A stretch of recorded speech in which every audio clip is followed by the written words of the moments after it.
Red-baked mud Medina palaces beneath the snow-capped high Atlas and a powder pink ring of ramparts around 19 kilometers of seething souks, Marrakech is Morocco's most memorable experience.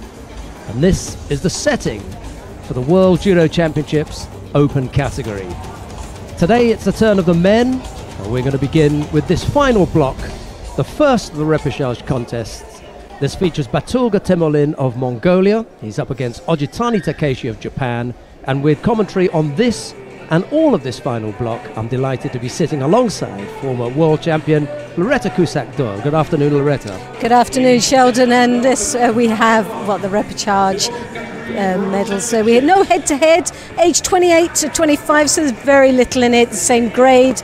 The difference is we have 94 wins for Batulga and to 46. A little bit more experience, the idea of he can take a few throws now and again. But we've just got to see how the performances have been throughout the day.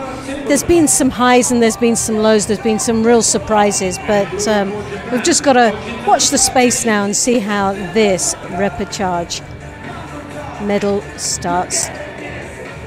The referee in the middle for this one is Sławomir Kojenacki of Poland.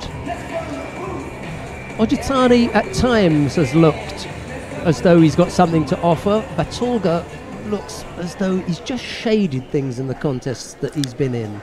Yeah, I think both of these for me have not been as sort of adventurous out there. They've just been really just trying to steal, in some cases, a few matches, going into the golden score, but not really been out there as positive as what we've seen in previous competitions. Cagey. Yeah, that's one word to call it, cagey, very cagey. Especially with, well, Ojitani's been more patient.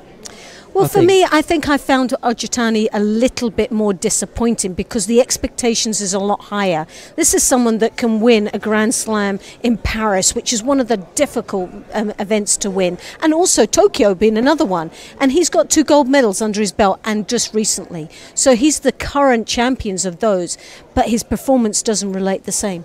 Yeah, not here, anyway. We could have expected a little bit more fireworks from him. A bit more excitement, definitely. There's no doubt about it.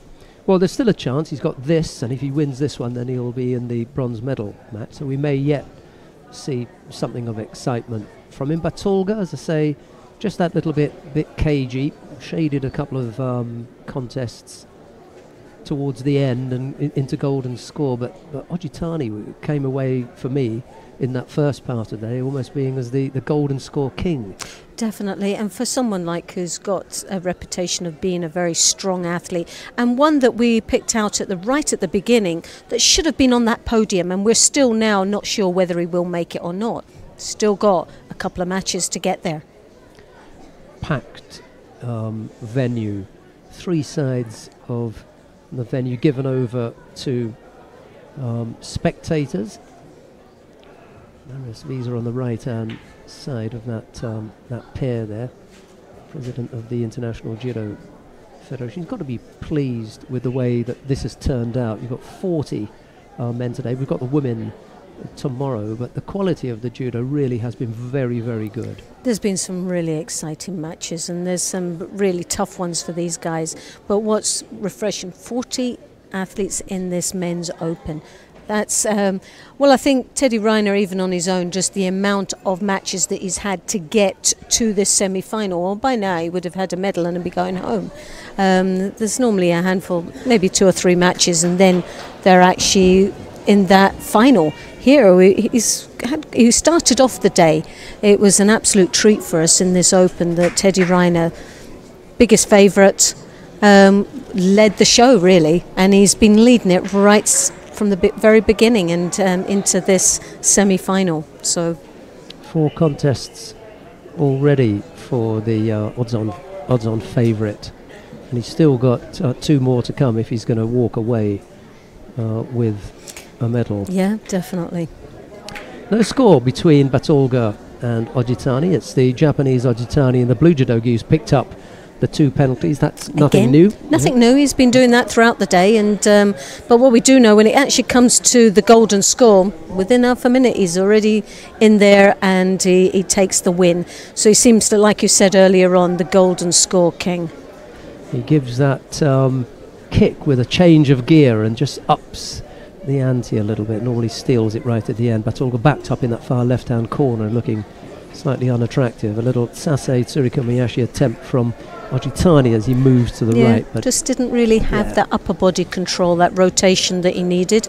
But still a good attack based in the position that he was in. They're very evenly matched, even in stature, aren't they? They're very similar in size and weight, and actually even their actual judo itself is very, very similar. There's a real sort of clash of styles here.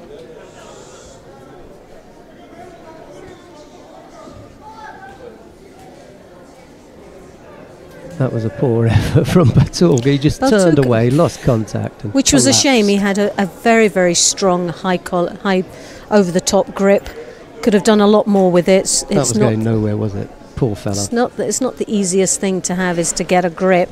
And when you do, to waste it on an attack like that. But Ojitani there with the Kouchigari, scoring a Wazari, and with 34 seconds remaining and straight into Osakomi, I think he's put this one right in the bag for himself. You're patient. He just hangs on to wait there you have for the a mistake. submission. Yeah. Unfortunately for Batolga, the Mongolian coming up with the single error that gave Ojitani the opportunity to come up with the score, and as Loretta was saying, take the Osakami, which he didn't need in the end. Ojitani Takeshi it is who goes into the first of the bronze medal contests. All right, well, we didn't kick off with the kind of excitement that we've had in the first part of the day, but I assure you that there will be plenty, because the lineup just, demands it. Oh, definitely. Well, here you have those highlights. And Ojitani there with that high right collar grip. Came in with the Kouchigari. Dropped him right to the rear, over onto an angle that stopped him having that defence of putting the hand down. Now, just to let you know what's happening in this final block, we've got the 2 repechage contests, one of which we've already had. We've got another repechage contest coming up. We'll follow that with the 2 semi-finals. By that time, we'll know who's in the medal matches. We'll then have the 2 bronze medal matches, and then we'll have the final. So 7 contests in all. Not a very long final block, but we will see Teddy Riner twice, irrespective of what happens. We'll see him in the semi-final, and either he'll be in the final or he'll be in the bronze medal match. But before that, we're going to see Alexander Mikhailin of Russia. He's up against Alex Garcia Mendoza. It's Mikhailin in the white judogi, Garcia Mendoza in blue. It's the second of the repechage contests. Well, here we have Mikhailin, one of the oldest in the weight category, 38 years of age, a lot of maturity there under his belt. And definitely maturity when I say that, with the results that this man has produced over and over again. 3 world titles, 6 European Championship titles under his belt, along with a Olympic silver medalist. And there's their silver fox coming into the arena as I just speak. Well, he proved to be foxy earlier on. Oh, definitely a foxy guy. Well, you've got Garcia Mendoza, who's Pan American champion, and this year has took a silver medal in Cancun in the Grand Prix, and also picked up a 5th place in the Olympic Games in Rio this year. Terrific result. So it's an excellent result for this young man who's performed really well. Well, but it will be absolutely amazing if Mikhailin can do this. Well, I do hope so. This is someone that really deserves to be on this podium. There's no doubt about it. The maturity has brought him all the way through. The consistency in his day has been second to none. And for me, a top favourite, as right from the beginning, of someone that is capable of taking a medal here today. Yeah, you said right from this morning that you thought that he'd have a good run. I wasn't that sure, and I didn't want to contradict you in public and end You didn't up want to looking burst my stupid. bubble, did you really? Yeah, but I'm going to say it now and admit to looking quite silly at not having, taken him into greater consideration. He has had a good day today because the things that he does well, they've worked for him today, especially with his counter techniques. He's managed to come up with some good counters today, and they've been really his scoring successes. He's shown a good degree of patience. What I do love about him is look at his stance. He's upright. He's a very strong, fit athlete that's actually got judo, and you cannot underestimate anybody that can throw. And he's capable of throwing and throwing big. And he keeps himself reasonably fit. You can see he's able to go through into 4 minutes and then into the golden score when needed, and can still hammer through for a result. And that maturity and experience is second to none when you're up against these young guys that are still a little bit wet behind the ear and still finding themselves within their judo and what they're capable of doing. I also thought that he wouldn't be able to go the distance and have some strength, given the fact that he was 38. But yes, he proved me wrong. Definitely. He still managed. Well, when you think of something like the veterans, there's younger guys in the veterans tournaments. That's true. That absolutely true. Yeah. Single Shido against the Russian in the white judogi, just slightly taller than his Cuban opponent. He's a master of grips, isn't he? Well, definitely. He's got those big shovel hands, and he's going to pick up his first Shido, second Shido, so this puts him in a little tricky situation. Garcia drew that penalty on him. He really didn't want to engage in it, and Mikhailin for me was trying to get in there, but there was a little bit of patty cake, wasn't there, going on, definitely. And they both paid for it. And this is where Mikhailin's got to be careful here, because he doesn't want to play into that trap. He has done before, and this is going to be a real problem. He's got to, if he's not going to get the grip that he wants, he's got to change the direction, and there he has it. You see that left hand is coming over the top. He's got his high collar grip. Garcia turns his back on his opponent, a little bit under pressure with that grip. Mikhailin will have felt that, and that will give him a little bit more confidence to move forward and to start piling on a little bit more pressure. But again, once more, Mikhailin's got that high collar grip, drawing his opponent down in towards his chest, and but needs to follow up with an attack. The last thing he wants is another Shido, which would mean that he would pick up the final third Shido and a hand sokumaki. So just under the minute we've got left in this contest before we go into the golden score. Mikhailin, that belt grip, draws his opponent down to his knees. Garcia Mendoza now picks up the second, so this evens it up. The next one for either one of these would mean the contest is over, and sadly no opportunity of a medal. Yeah, it's not the way that we'd like to see this one go. Mikhailin is, he's got a history of getting involved in this kind of patter cake business, and not the most attractive. Well, he really needs it. I think it's down to whoever attacks first is going to be the one that could end up winning this match. Simple as that. Well, we're going to have a period of golden score. I'm sure that they're not going to penalise anybody in the first 20 seconds. So really, you've got to keep that in mind. If you can put on a bit of pressure in that first 20 seconds, chances are you walk away with it. Definitely, yeah, definitely. He's the one that's gutsy enough now to go and be first and dominate this golden score. 2 attacks from this point from Mikhailin would win it for him. Oh, definitely. I think for either one of them, whoever puts those attacks in could win this match. That's all it's taken, is somebody that's going to be gutsy enough to do it.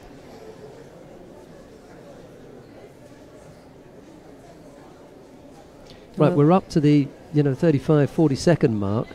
A little foot tap from Garcia, a little return from Mikhailin, hardly an attack to speak of. If somebody goes now, they walk away with it.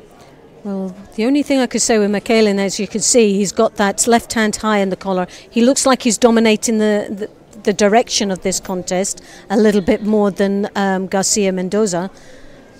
But it is, as far as attacks, it's even Stevens here. There's neither one of them are really committing. And I think this is what the referee's looking, is seeing who is going to put a major attack in. Well, that's a drop and it's not convincing. Yeah.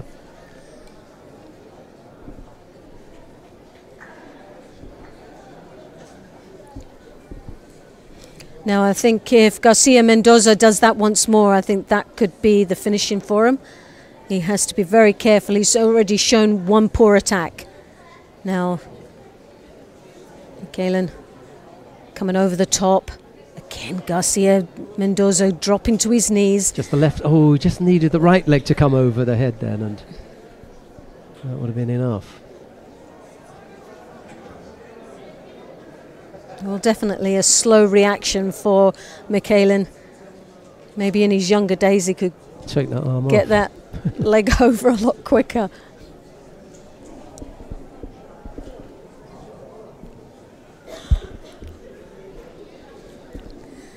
Right then. Strong reactions, and that's what we want, is somebody that's going to really want this more than the other. And to be honest, neither one of them, I think, are gutsy enough yet. Maybe they're tired. It's been a long day for both these athletes. There's been a lot of pressure on both of them, but there's another poor drop now. Garcia Mendoza has shown two like that, and he has to be so careful.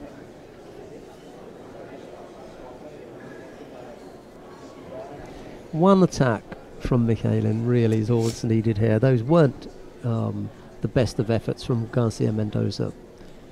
So for me, those were verging on false attacks. I wouldn't have given either of them as false attacks, but they don't count as attacks for me. So one good attack from Michaelen. That's all it takes. Yeah, because Garcia Mendoza has come under pressure and is only throwing those efforts in just because of the pressure. And there he's got that left hand once more in the high collar, controlling very nice. The elbows tucked in. Garcia Mendoza looks to be a little bit apprehensive. He's pushing his opponent out slightly. He's not returning with an attack, and he can't get away from that grip. So Michaelen, but if you'd only done some ashiwaza, then that would have been the sort of a little bit of the icing on the cake. It would have been a follow through rather than a negative sort of just a stance.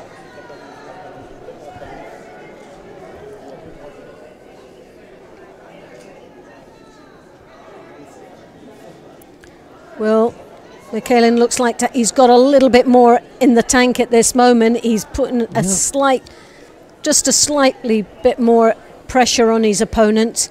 Garcia Mendoza is starting to look very tired out there and is reacting quite slowly, especially to that right hand that comes over, that left hand that comes over the top. Doesn't seem to have many defenses for it, and doesn't know what to do when that grip is on top.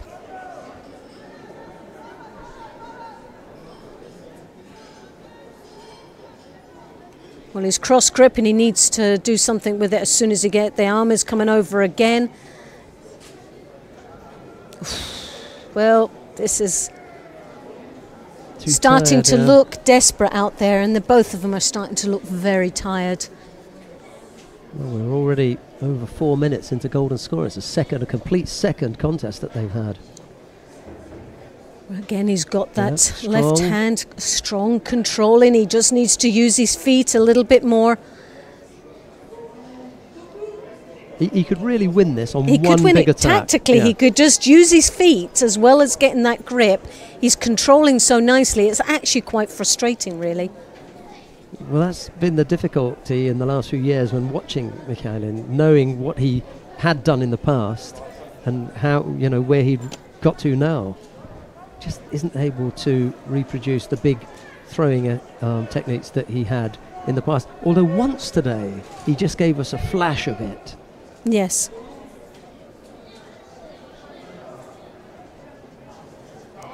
Well, that's a break of grip, which is not engaging, and the referee will take note of that.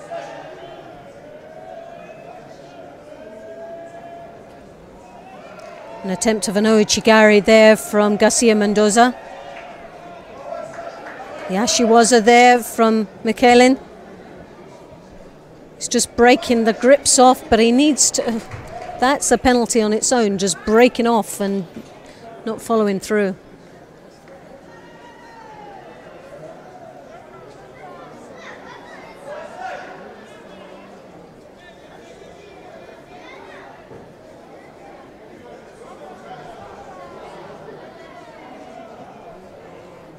Callan just had a look round to see where the referee was. I don't know why. He just had to look. Where's the ref? Oh, good effort from... well, that's an attempt of a strong attack, and Michaelin just pushes it off. So I think this is where Michaelin will pick up his third and final penalty.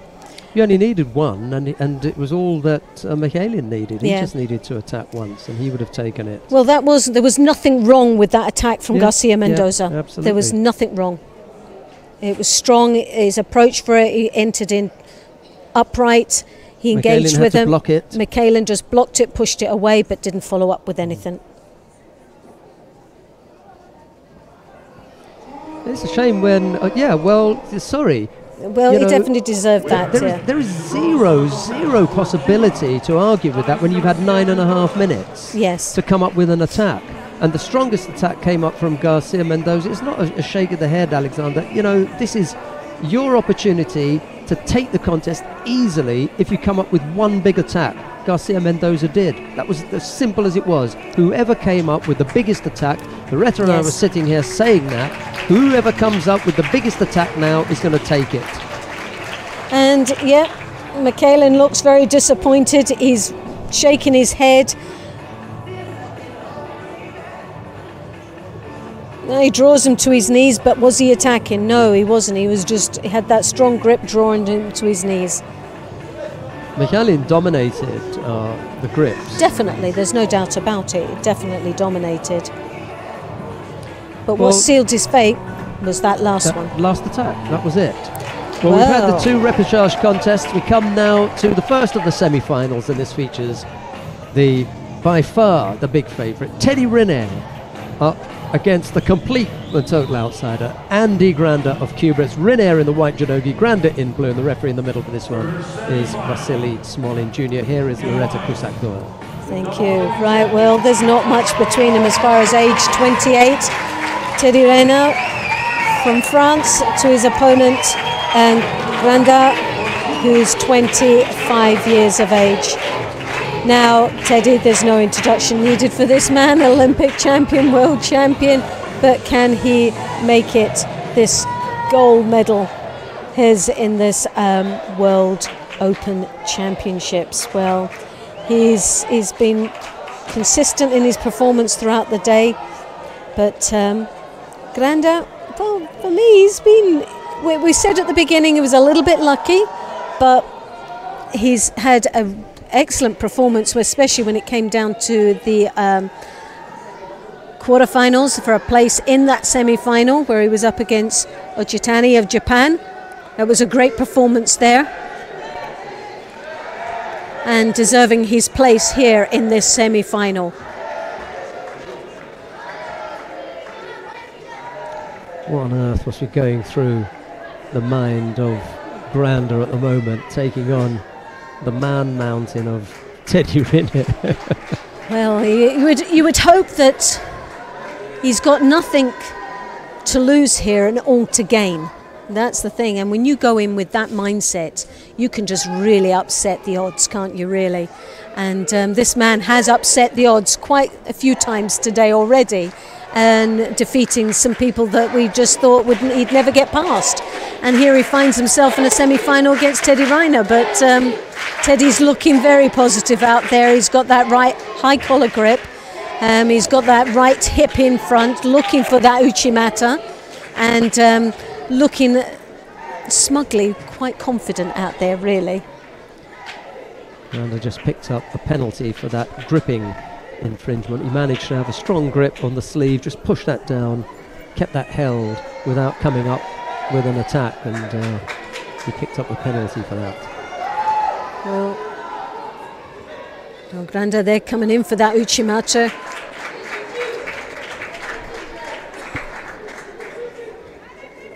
Oh, he got away with that. He just looked that little bit bent over for a moment, did Granda.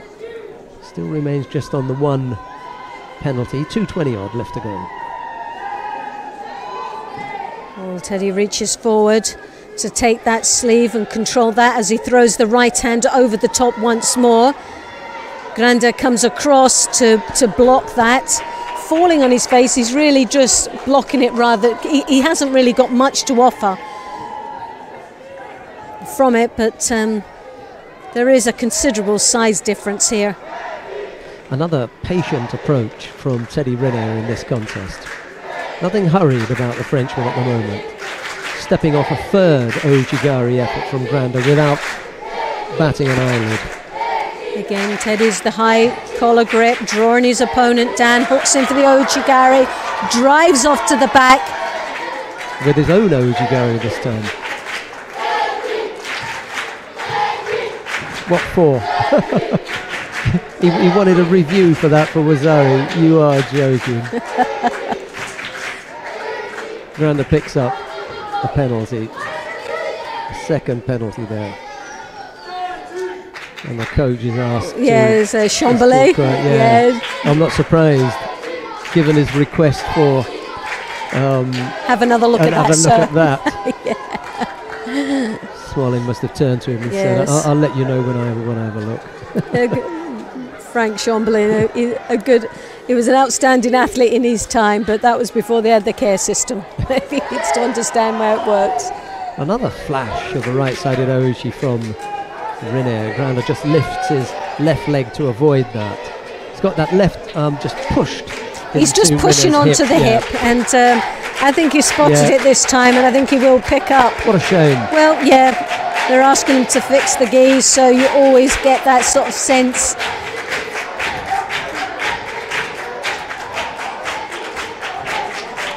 Well, they've got a bit of a rhythm going here in the background, and I think they all sense, well, they're letting that one ride. I'm very surprised. For me, there's only one reason they've let that go. They don't want the disappointment of a third penalty to end what could be a really nice contest, and they're just throwing Granda a bone here. Yes. Now, hopefully he's going to use it and realise, hey, I'm on the edge here. You know, I've almost got called for another passivity penalty here. Let me do something. Well, Teddy's trying to desperately. He wants to finish this on a big throw as well. He's forwarding all the time. He's chasing. He's playing a bit of a chasing game against Granda, who tends to backpedal up quite a bit and stick that hand in his hip. He really is trying to run out the back door here on this one. Well, Teddy Riner's got his grip. He's setting it up. Hopefully the referee will let it go a little bit more. He's still piling the pressure on. But I think this is most probably going to be the final chance that he's had. Well, no, go. They really do want to see. They want to see a big throw, don't they? They want to see it. They can sense it, as we all can here. We know that he's got something. It's just going to be a matter of time. So it's all well and good for us to want this battle. However, if a third penalty should be awarded, it should be, because Riner could have been off and warming up for the final. He might be saying, hey, hang on a minute, how come he's not getting a penalty? Yeah, but I think for Teddy Riner as well, he's a showman as well. He wants that big throw. Well, he's getting a chance to show here. Yeah, that was poor. Oh, that was very poor, and I don't think you can ignore that one. That's just... He wasn't interested, was he, Granda? Went to ground easily. Give him another go, another roll of the dice for the Cuban. Well, I'm really surprised now that they've let that. The only thing I've got is in my head that they just want it to finish on judo rather than a penalty. Yeah.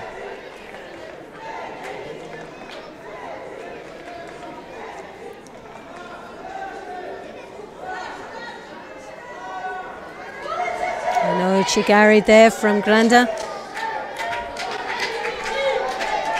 That Uchigari is the only thing he's got close enough to Teddy Riner with, and has made very little impact. Who did Granda throw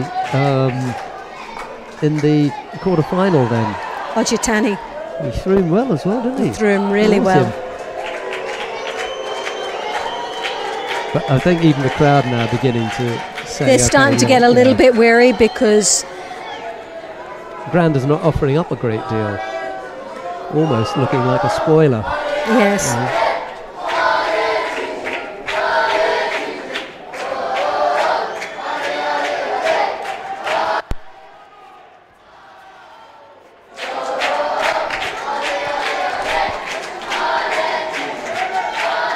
Teddy really wants to get... Oh, do we have it? Oh, so close. Yes, we've got it. That'll be enough. Yeah.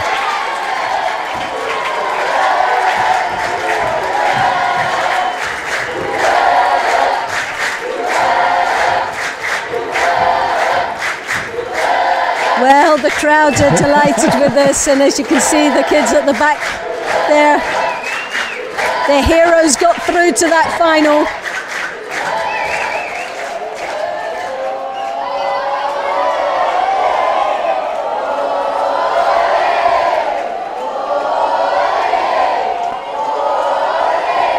Well, it's what they came for, and throughout the day, he's answered all the questions that each of the fighters has posed. Granda, oddly enough, posed the most awkward, because he really didn't look as though he was going to threaten Teddy with anything. He just wanted to close down as much as possible. Whereas at least in the other contest, Rinne came under some concerted attack. Yes. Krakowicz maybe a little bit, slow, but everybody else wanted to have a go. There was an air of excitement within the match. That wasn't very exciting because there was only one thing. There was one fighter and there was one spoiler in that match. Well, I'll tell you what, if he wasn't warmed up earlier on this morning... He's definitely had a warm-up now. He's definitely had a warm-up there. Because he had to do most of the work. He had to do most of the searching and the looking. And poor old Granda was a little bit out of his depth, I'm afraid. Oh, definitely. There's no two ways about it. Well, Teddy Rinne takes his place. And the next match will decide who he's going to take it with. And we'll just look at the finish off the highlights there, and we'll introduce the two contestants for the second semi-final. We'll do that now, actually. Toma Nikiforov of Belgium is up against Kageura Kokoro of Japan. It will be Nikiforov in the white judogi, Kageura in blue. And I've lost count of the blue and white, so that's gone out the window. Here's Loretta. Well, as you can see with these two gentlemen, there's no head-to-head. The ages are very, very similar, as well as the grades. 73 wins to Nikiforov and to 8. Ippons won, 58 Ippons to 3. Well, on paper, you would say Nikiforov is going to take this. In my heart, I think so too. I think he's had an outstanding performance throughout this year, and still fresh in my mind is Abu Dhabi, where he fought extremely well and picked up a silver medal there. So he's had a good performance throughout the day. Referee in the middle for this one is Turbat Enksetseg of Mongolia. He takes charge of the second semi-final.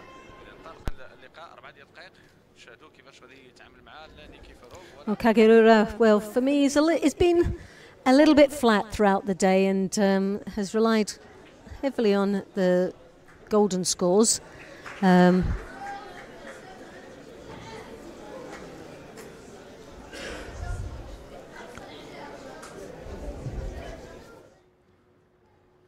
Nikiforov has impressed me today with a couple of his matches. Come on, good wins.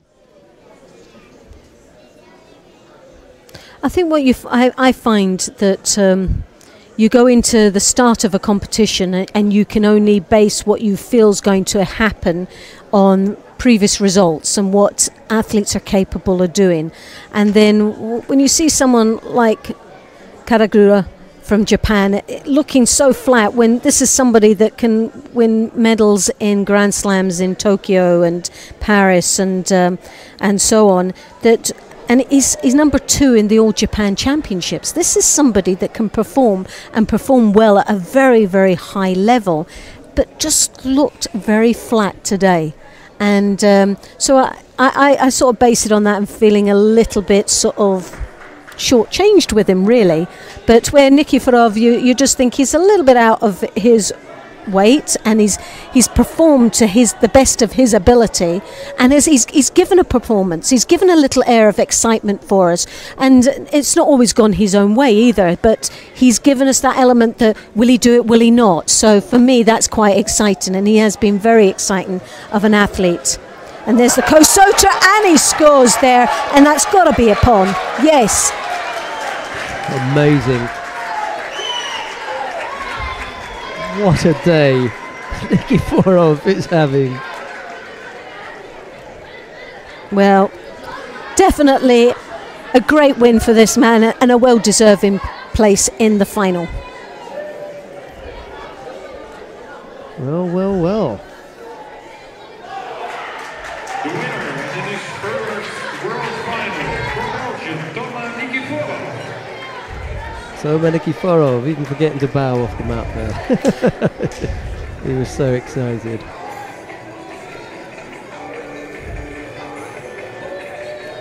Well, my predictions for these two gentlemen to be in the final, Teddy Riner and Nikiforov, has come through.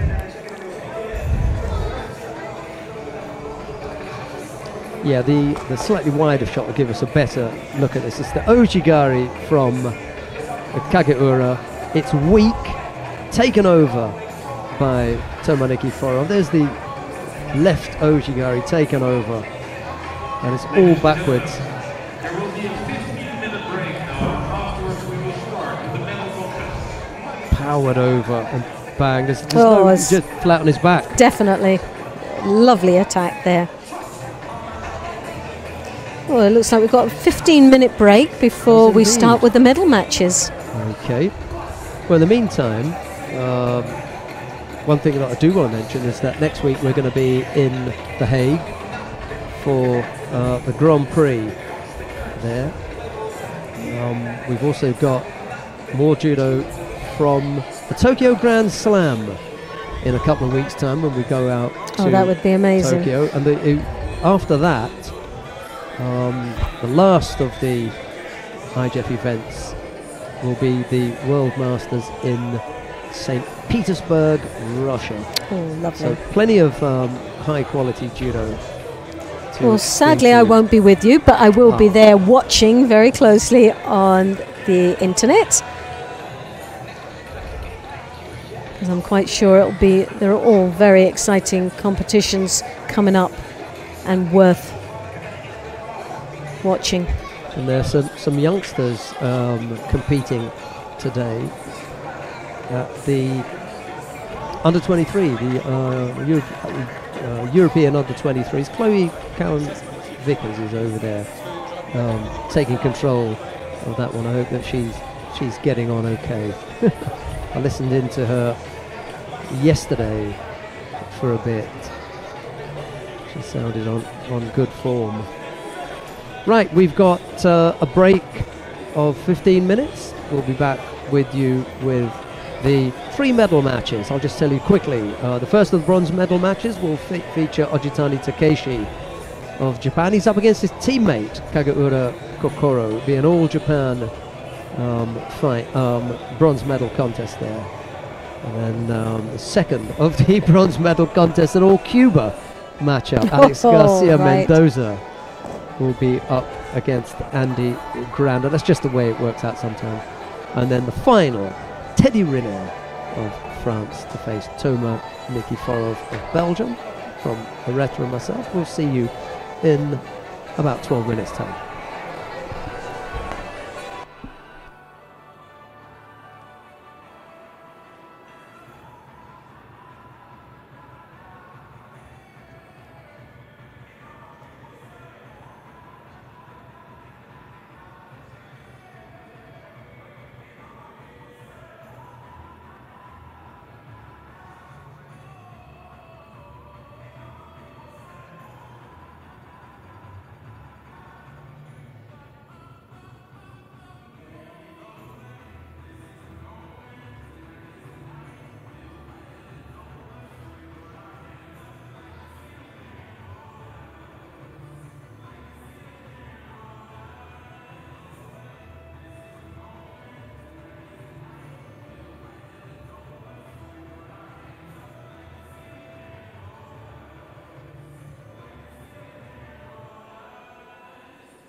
I suppose that's something that people who are listening at home could do in their spare time if they wanted, Loretta, just to to check and see how many contests Teddy Riner has gone undefeated. We're thinking about, well, close on 100. Yeah. Close on 100. Well, if anybody out there knows the exact figure, how many contests Teddy Riner has had undefeated, keep it to yourself. I would love to know. I would love to know. It's something now that's on my mind. They'll all be checking it now. Yeah.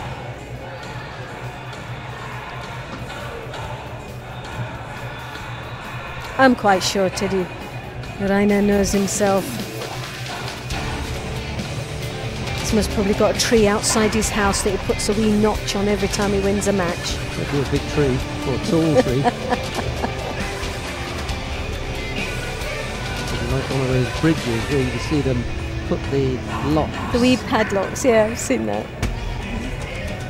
A padlock in every branch.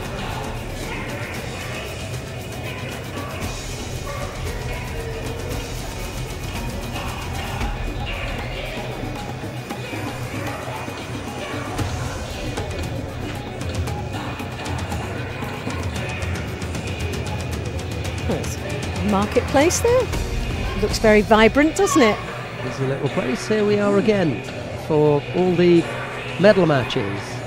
The first day of the World Championships Open category for men and women. It's the men that we've got on day one, and the first of the bronze medal contests. It's two Japanese going head to head here. Ojitani Takeshi faces teammate Kageura Kokoro. The Ojitani in the white judogi, Kagura in blue. Well, Ojitani they've had the head-to-head and he's one up. Out of one time they competed against each other. On paper he looks like he's the stronger of the two. Could be that they've competed more against each other, but in Japan. Yes. As far as on the IJF World Tour, Loretta's just pointed out that we've got one record of them having gone head-to-head. And that was in Tokyo last year. But it could in the be final that they've had a few high school and junior college battles and club battles and national championship battles. They may have gone head to head on a few times, but as far as we're concerned, it's 1-0. Well, I'm quite sure that head to head was in Tokyo Grand Slam last year. I think once got the gold and silver. Final for the Japanese in Tokyo. Here it is a bronze medal matchup. Same height, slightly more rotund shape to Ojitani.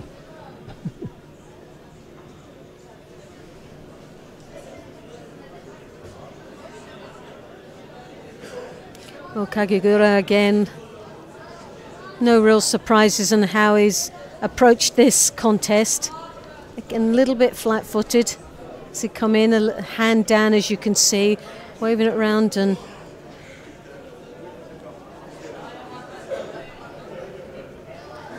well, Garcia's not going to hang around for long with this, the referee, and he's going to decide, I think, just one penalty rather than two. That just puts that little bit more pressure and more onus on the one who's picked up the penalty.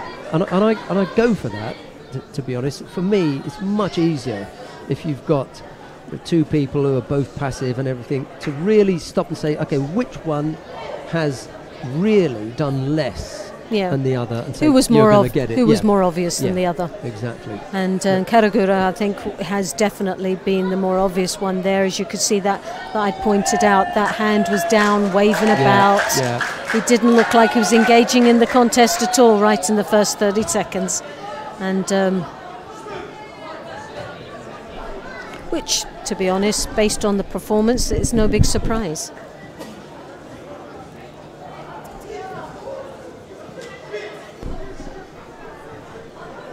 2:20 odd left to go. Just a single Shido against Kageura, who's shown that Murata Sanegi on a couple of occasions earlier today. Less effective just on that attack. 2 minutes and 15 seconds remaining, so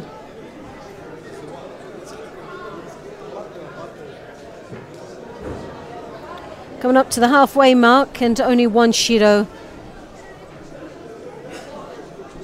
Tried to catch him with the sasai there, didn't he? But he was Yeah. falling off balance himself. Really needs a little bit better upper body control on that, and you also, rather than just placing the foot to the shin, you need to actually rotate with it. The head has to move, the body, the core has to start to rotate at the same time for that to be more effective. Otherwise you could open yourself up to being countered to the rear if you don't rotate. It's oddly enough a common mistake from less experienced fighters. Kageura didn't make that mistake. He was actually falling back. Yes. But there are a few players, when they're learning that technique, that believe that you need to lean back in order to do that technique. Is not the case. No, There is quite rightly pointing out that there's a step in, there's a lift and pull up, and then you take with the rotation. You take your opponent around. Well, they always say the rule of thumb is that you follow with your eyes where you're going to throw your opponent. That's right, and that, yeah. So you look to where you're going to plant your opponent all the time when you're going to throw somebody. Still the single Shido picked up by Kageura. It's not really an advantage to Ojitani at this point. No real harm done for Kageura. What he doesn't want to do, however, is, if they do go into golden score, pick up a second.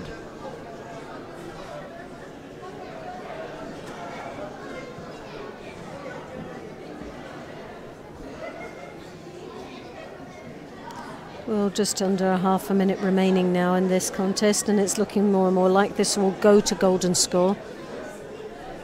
What Selden has said is one Shido on the board. Well, the only thing we can put down on paper that Japan will take a bronze, and so will Cuba. That's the only obvious thing here. But it's which one? Well, he has picked up a second penalty, Kageura. Ojitani also collected a single Shido. So the difficulty for Kageura now, with only 12 seconds to go, is if they do go into golden score, a single error from him and it's party over. Really, he didn't want that.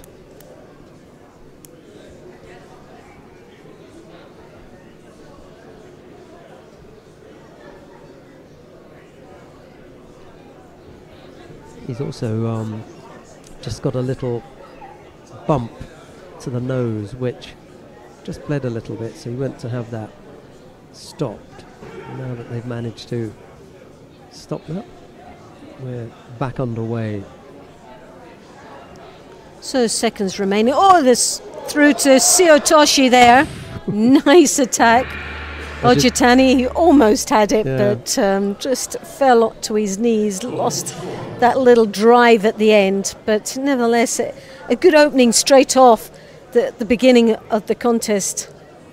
Ojitani looked for a while as though he was saying, I've been here before today, so I don't want to do another golden score. Let me finish this now.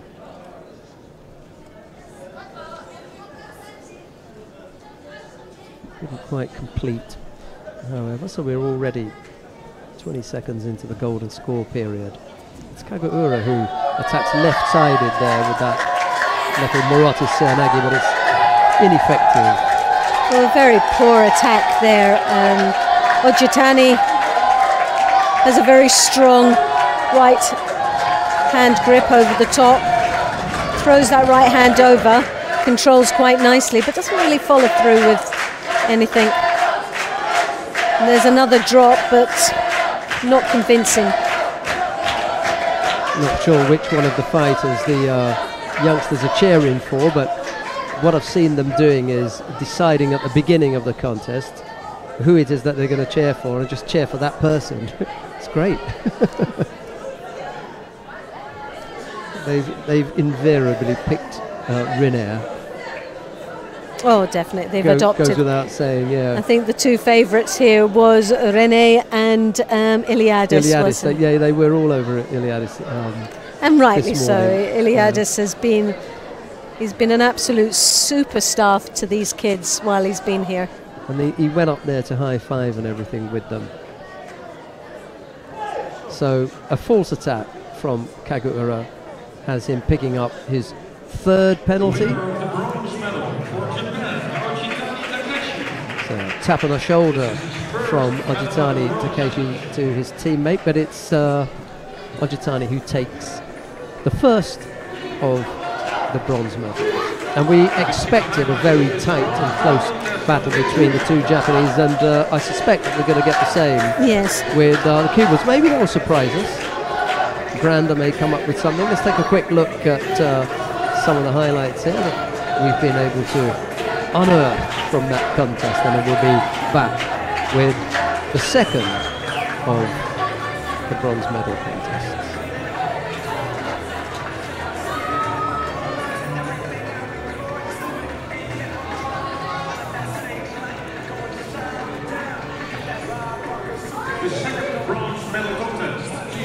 Right, we've got Alex Garcia Mendoza of Cuba to face teammate Andy Granda of Cuba. It'll be Garcia Mendoza in the white judogi, Granda in blue. Well, when you look at the statistics there, they've never fought each other, 24 to 25 years of age, a first down to a second, 31 wins for Mendoza to 7. So really very little to divide these two. And like you say, on an international level, they've never competed against each other, but that's not to say in Cuba that they haven't competed many occasions in the local events. And it could be because they are in different weights, that they've been really comfortable training with each other because they don't go head to head in their national championships or anything. You've got one Garcia Mendoza who's been around for a little bit longer than Granda. Granda may be perfectly happy to go in and get a bit of strength training with the big man, and Garcia Mendoza perfectly happy to be open and work out with the lighter player. Well, here they are. They know each other, so could be in for a surprise here. Granda may spring a surprise. That's what I think may happen here. Well, it could be a sort of a situation of a Kohai Senpai situation. I'm the big dog here, and I'm the heavier weights, and it's my weight category, and I'm going to dominate it and take this medal home with me. Well, it could be Granda needs to pay off that car loan that he's got, and he fancies taking home the cash. So he's going to step up and say, hey. Also that sort of thing in mind. Let's earn a bit of money here. Tabat Entsetseg of Mongolia as the referee in the background there, just being shaded out by the two large frames of the fighters as she disappeared in the background. Yes. Very empowering for her. She was 52 kilos as well. We don't have any heavyweight women referees. They all come from lightweights. The Makakomi there for Garcia Mendoza, who takes the first Wazari into the Osakomi. Just needs to push him. And he's holding on to that. He's just got that wrist and no more, but the shoulders lifted. Yeah, no Osakomi there. Yeah. Second Wazari though, so 2 Wazaris with 2.5 minutes remaining. There you have it. You move with the Osotagari, then hooked it in for the Makakomi.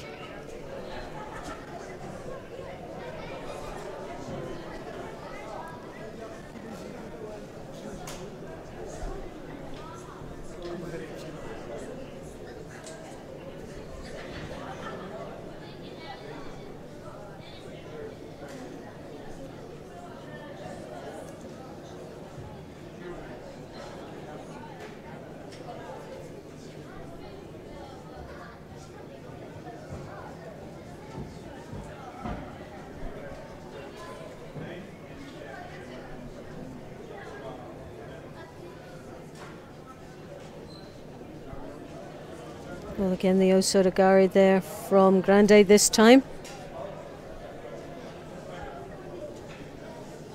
Well, just 1.5 minutes remaining in the contest. Garcia Mendoza leading with that 2 Wazaris He's had the steam taken out of him from the previous contest, Grander, hasn't he? He's had some battles all the way through, hasn't he, this competition, and he's up against someone that knows him so well out there, and looking a little bit apprehensive out there with him.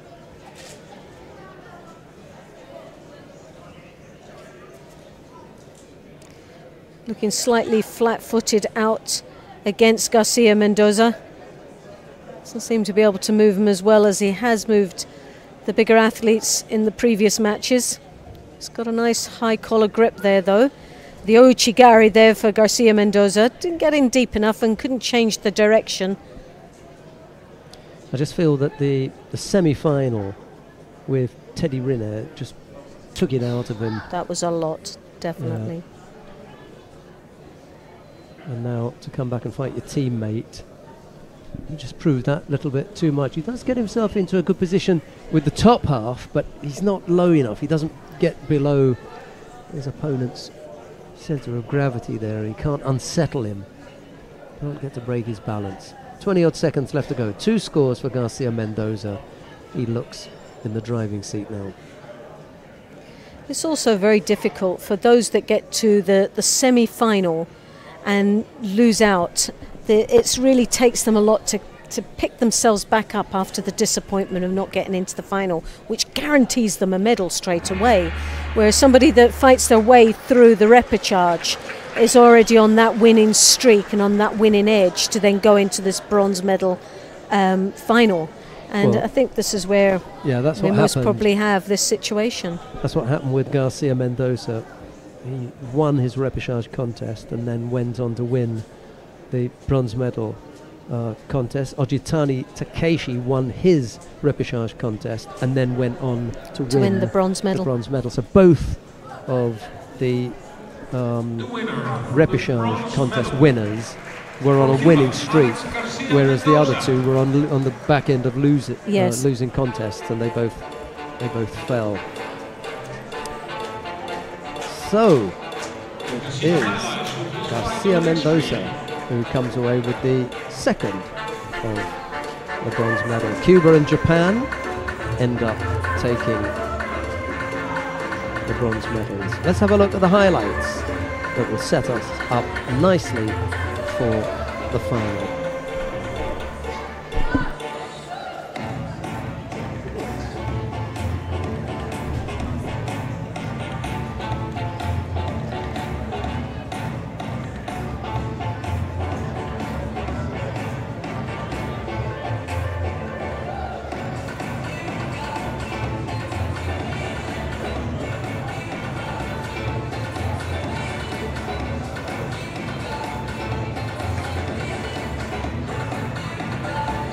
And some nice pictures there. Well, Loretta, we come now to the final of the open weight category. Teddy Riner of France faces Thomas Nikiforov of Belgium. It'll be Riner in the white judogi, Nikiforov in blue. Well, as you can see, no head-to-head, 28 to 24 years of age, a 5th dan to a 1st dan. Wins considerably higher for Teddy Riner, but what a road to that final. And as you can see, Teddy Riner having one match more than his opponent already. The 9-time world champion from France, Teddy Riner. Vasily Smolin Jr. from Russia is the referee in the medical list. Well, congratulations to him, refereeing the World Championship Open final with Teddy Riner at the 6th time that we're seeing Teddy Riner today. What a treat. 6 times, that's amazing, isn't it? He most probably cannot believe that he's actually had 6 matches in one day. So, on with the big man. Double Olympic gold medalist, is it 5 times world champion. He's already won this World Open Championships a few years back. Oh, well, that! Yes, I wouldn't have called that Ippon. No. I like that for Wazari. That's what Smolin has given. Nice Sutemi Waza here. Excellent Sutemi. Sumigaeshi brings him down beautifully on his side. A Sumigaeshi that nearly turned into a Tomonagi because he, instead of taking him to the side of the Sumigeshi, right over the top, he took him right over the top. Yeah. It's a very different angle, wasn't it? But effective. It's taken him in the lead with a bronze medal. A great start for Teddy Rayner. Yeah, apart from the leg placement, you know, that action was Tomoe-nagi. Yeah, it went straight over the head. Straight over the top, whereas the Sumigeisha takes your opponent to the corner. He had that in mind, I think, with the leg placement, but the body just didn't go there, and he said, okay, if you want to go there, that's where I'll take you. Maybe the change of weight that because obviously Nikiforov is a lot lighter than what he would normally compete against. Yeah, he didn't expect to take him over so easily. It's like sometimes you could be in a gym and all of a sudden you've got these heavy weights and you feel that effort that you've got to put in, and then someone takes the weights off and you nearly throw it out the window because it's effortless. And I think that's what a situation, he was so used to getting the big guys and putting that much effort and power and adrenaline into it that it just wasn't there. The weight wasn't transferred into it. Well, he leads by Wazari with 2.5 minutes left to go. Osadogari effort from Nikiforov, and he has to bail out of that one as Renier tries to counter.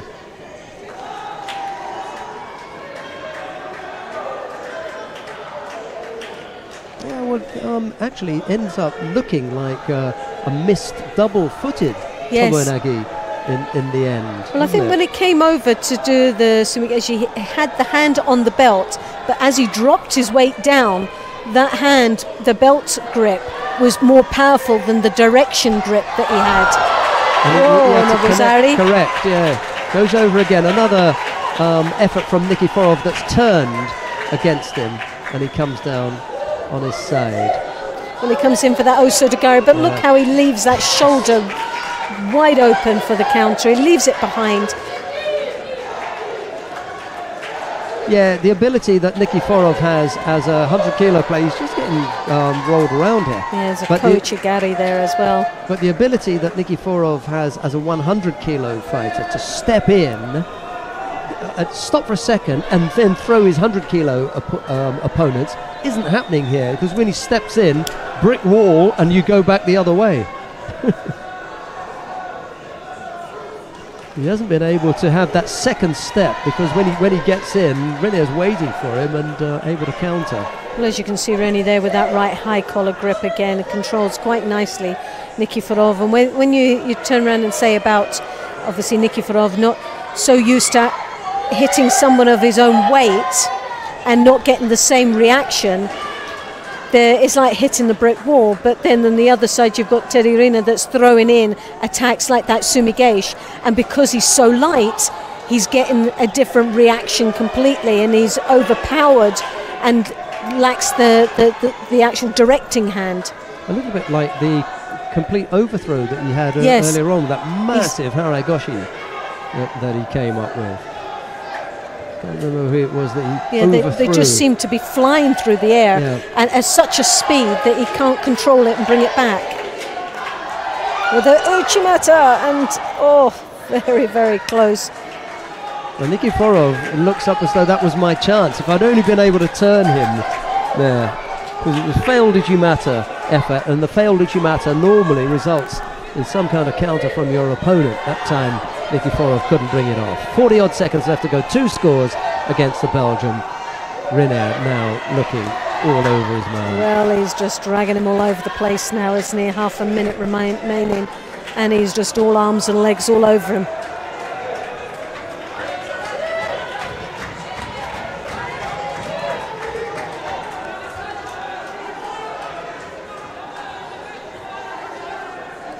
Loretta Kusak-Doyle mentioned this morning the one person missing from this group, Lukasz Kopalik. No doubt Lukasz is watching and listening at home. He's still recovering from injury. That would have been the single last threat to come. A couple of the Brazilians, maybe David Moura and Rafael Silva, but we've seen him against them before. We want to see Renier and Kopalik. We didn't get to see that this time round, but Renier has answered every question from all of the fighters here that have been put to him. Guram Tusishvili made his effort first.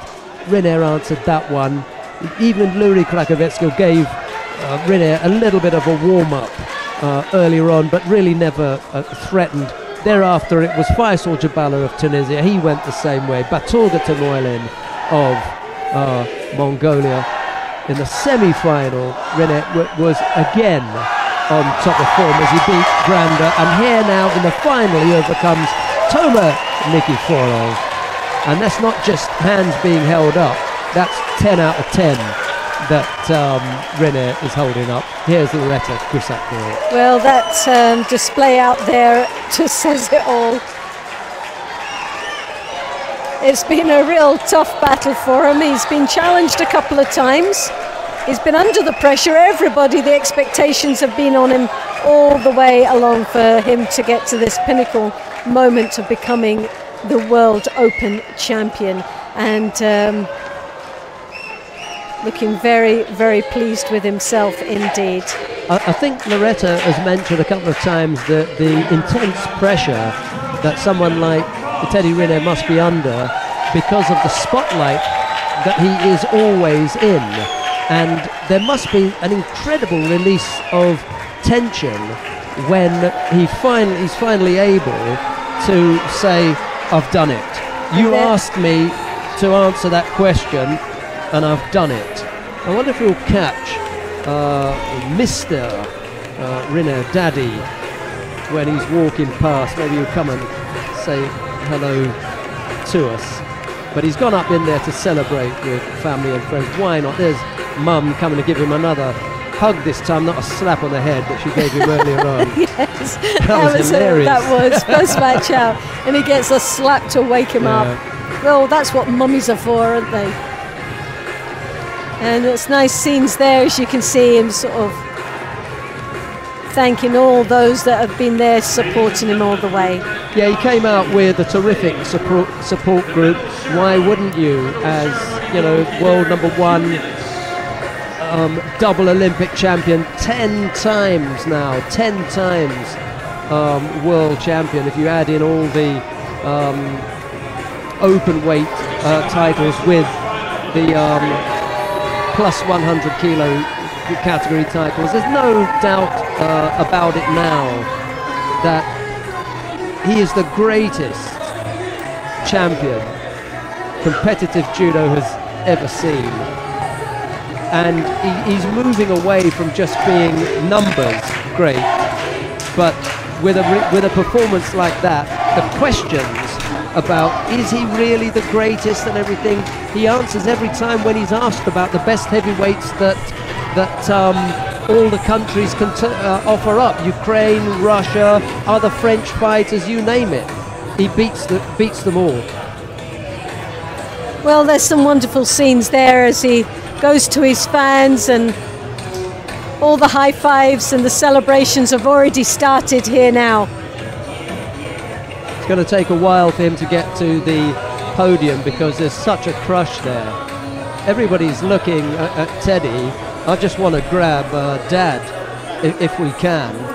Maybe Dad, we can't get the big man himself, but we'll get the second biggest man, which is his Dad. Mind you, Dad's paying in close attention.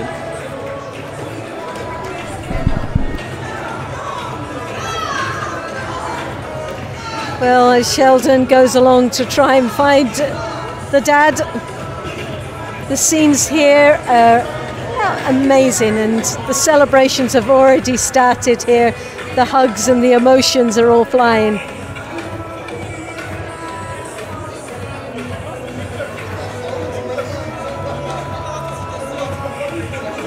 And they have definitely plenty to celebrate.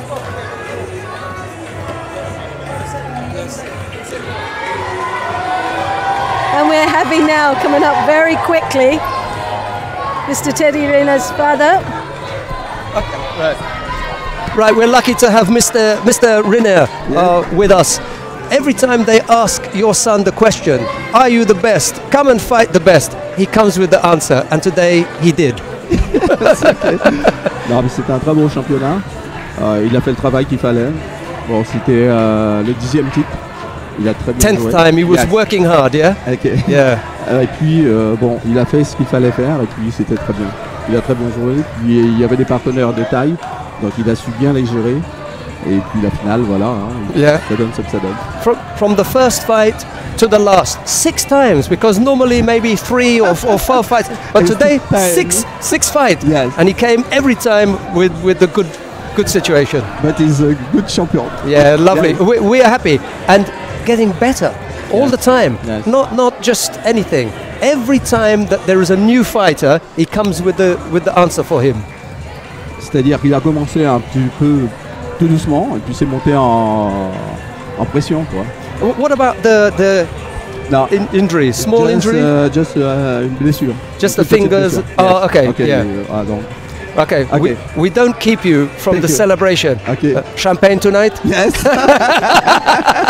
Okay. Congratulations. Thank you. Okay, Yes. thanks very much.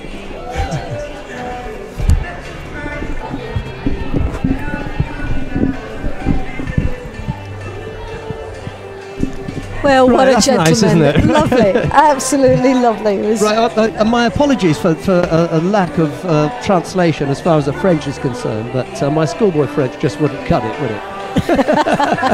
well, I'm sure there was quite a few out there who were enjoying listening to that. He's, you know,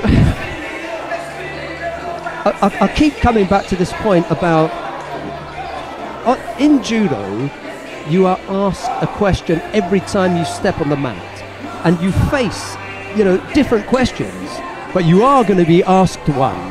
What we don't know is how someone is going to respond to that.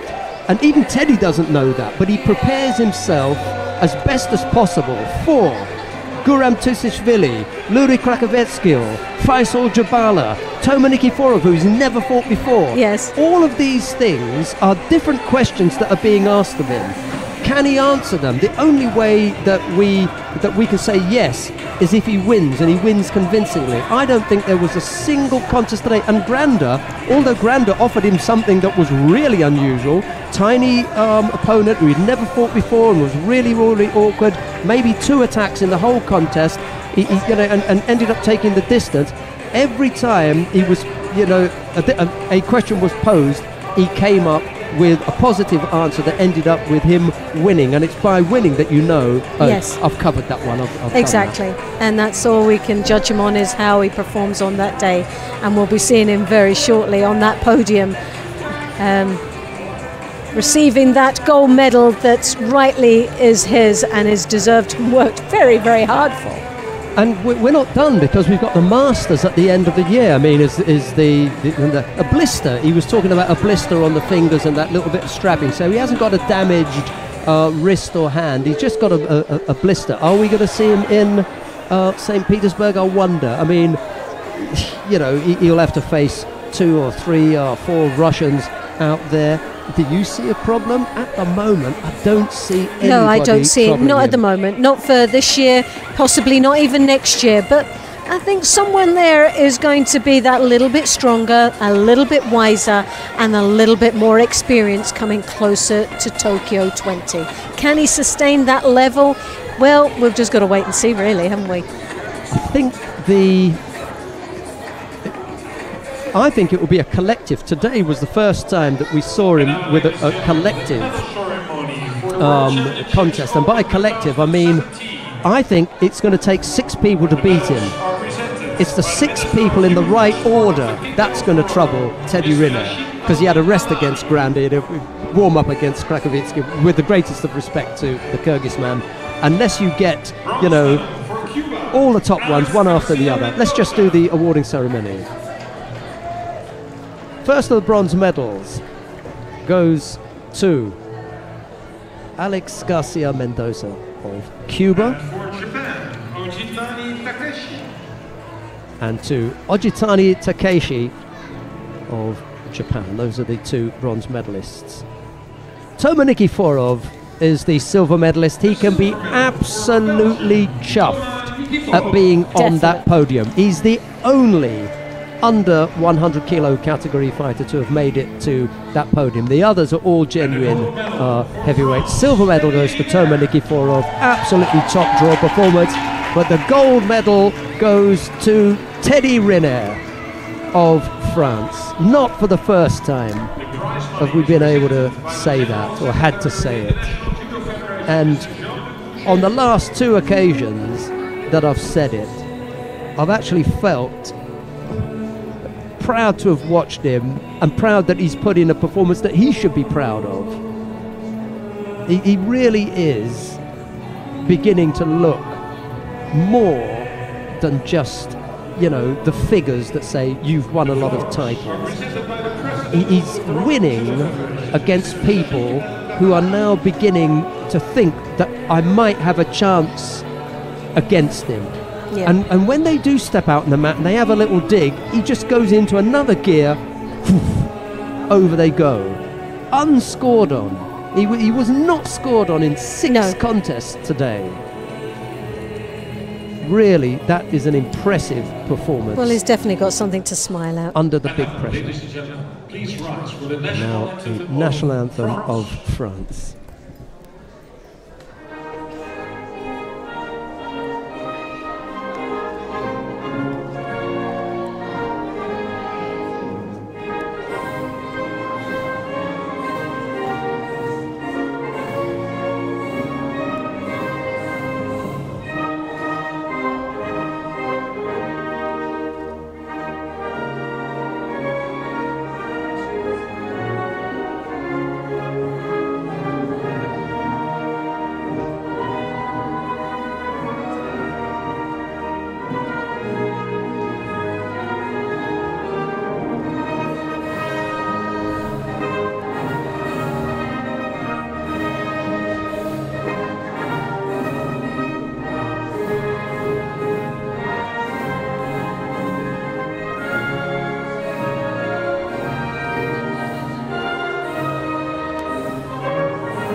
What a proud moment for the World Open champion, Teddy Riner. 4 of them up on the podium can celebrate. Loretta Cusack-Hall, your thoughts on today's Open and Teddy Riner as World Open champion? Well, no big surprises there for Teddy Riner. We always expect him as the top favourite going into this competition, and he still is there up on top and has challenged his way all the way through to prove he is the #1 in the world, with no doubts at all in anybody's mind. Nikiforov, for me, he's been an absolute superstar out here today, one of the ones that I predicted. And Michaelin, I thought, again, was another great athlete. I think overall the performances for all these athletes, the 40 athletes that participated today, gave a great account of themselves, and has given us so much entertainment and joy of watching. And there with the What are you going to do next year, Teddy, if it's 11? He's got to bring somebody in, that's it. He's going to have to stand on one foot now. Show a foot, yeah. Show a toe. Bring an extra pair of hands, but exactly. But then those pictures just show it all and sums up the whole day, really. A big win for the big man on the opening day of competition here at the World Championships, the open weight. We're going to be back tomorrow when we've got the women taking part. But from Loretta Cusack-Doyle and myself, it's bye-bye. Bye-bye.